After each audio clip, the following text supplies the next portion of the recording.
The conventions of thrillers are very significant in film production, as these conventions are what make the thriller movies successful, due to causing suspense, tension, and excitement through the use of camera work, editing, mise-en-scène, and sound.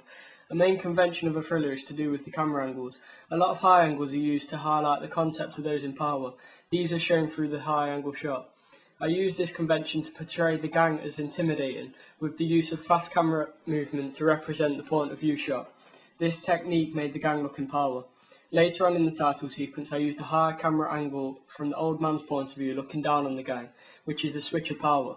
I have challenged the convention here by making the vulnerable character have an unclear sense of power. I have done this to give the story a twist, leaving the viewers questioning the old man's future actions.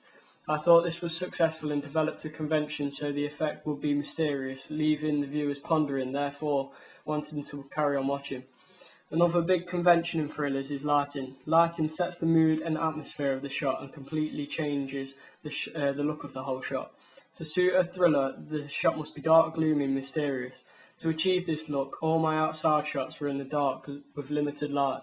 Also, the inside shots were just lit with a lamp, giving me shadows and nice lighting to match this convention, providing me with a mysterious look I was going for.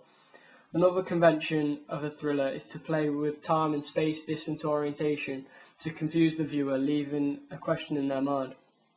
I stuck to this by adding in a flashback and also a thought for the possible future.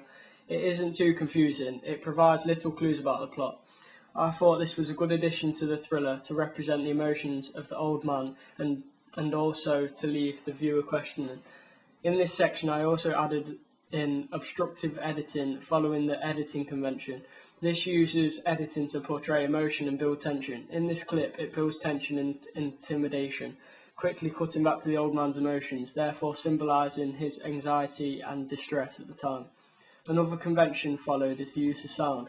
High-pitched strings are used to create tension. I started off introducing the plot with not much tension. I added a calm sound with piano to start off. To build tension, I later on faded in high-pitched strings with screeching effects to build tension as the title sequence proceeds. Apart from developing the conventions of high-angle shots showing who's in power, I followed the conventions of thrillers, covering them all to stay in the concept of a thriller which builds tension and leaving the viewers questioning.